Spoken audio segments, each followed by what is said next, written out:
दोस्तों, जब भी प्रेम की बात होती है तो राधा कृष्ण के प्रेम की मिसाल सबसे पहले आती है। राधा कृष्ण के प्रेम को जीवात्मा और परमात्मा का मिलन कहा जाता है। कहा जाता है कि श्री कृष्ण को केवल दो ही चीजें सबसे ज्यादा प्रिय थीं और ये दोनों ही चीजें आपस में एक दूसरे से जुड़ी हुई थीं, और वो थी बांसुरी और राधा।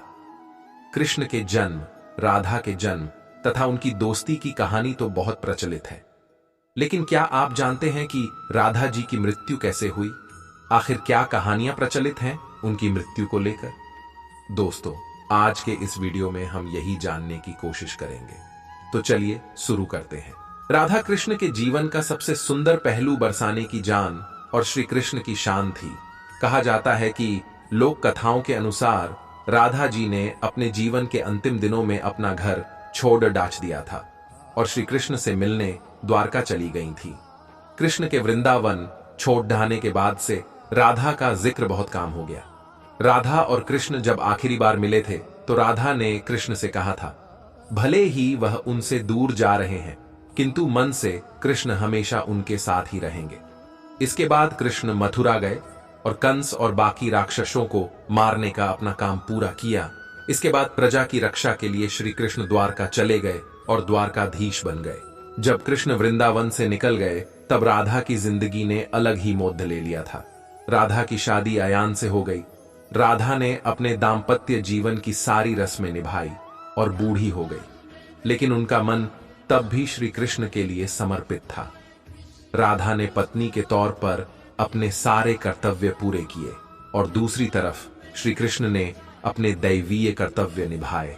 सारे कर्तव्यों से मुक्त होने के बाद राधा आखिरी बार अपने अपने प्रियतम श्री कृष्ण से मिलने गई। जब राधा द्वारका पहुंची तो उन्होंने कृष्ण के रुक्मणी और सत्यभामा से विवाह के बारे में सुना और बहुत दुखी हुई। जब कृष्ण ने राधा को देखा तो बहुत प्रसन्न हुए। दोनों संकेतों की भाषा में काफी देर तक बातें करते रहे। राधा जी को श्री कृष्ण की द्वारका में कोई नहीं जानता था। राधा के अनुरोध पर श्री कृष्ण ने राधा को महल में एक देविका के रूप में नियुक्त किया। राधा दिन भर महल में रहती थी और महल से युद्ध कार्य देखती थी। मौका मिलते ही वह कृष्ण के दर्शन कर लेती थी, लेकिन महल में राधा श्री कृष्ण के साथ पहले की तरह आध्यात्मिक जुड़ाव महसूस नहीं कर पा रही थी।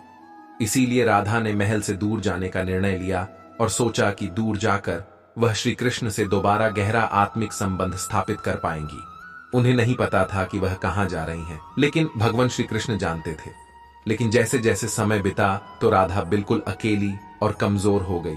उस वक्त उन्हें भगवान श्री कृष्ण की आवश्यकता पड़ी। आखिरी समय में भगवान श्री कृष्ण उनके सामने आ गए। कृष्ण ने राधा से कहा कि वह उनसे कुछ मांगे, लेकिन राधा ने मना कर दिया।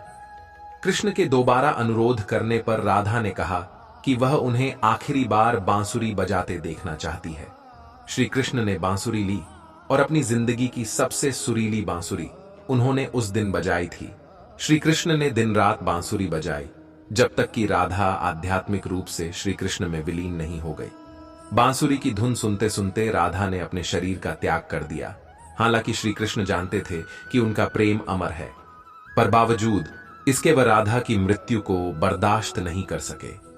कृष्ण ने प्रेम के प्रति कामनाकांत के रूप में बांसुरी तोड़ के झादियों में फेंक दी। इसके बाद श्री कृष्ण ने जीवन में कभी बांसुरी या अन्य कोई वादक यंत्र नहीं बजाया। कहा जाता है, जब द्वापर युग में नारायण ने श्री कृष्ण का जन्म लिया था तब मां लक्ष्मी ने राधा रानी का रूप लिया था, ताकि मृत्यु लोक में भी वह प्रभु के साथ ही रहे। तो दोस्तों, आपको आज का यह वीडियो कैसा लगा हमें कमेंट करके जरूर बताएं, और आपको राधा की मृत्यु के बारे में क्या कहना है यह भी बताएं, और वीडियो को लाइक एंड चैनल को सब्सक्राइब जरूर करें।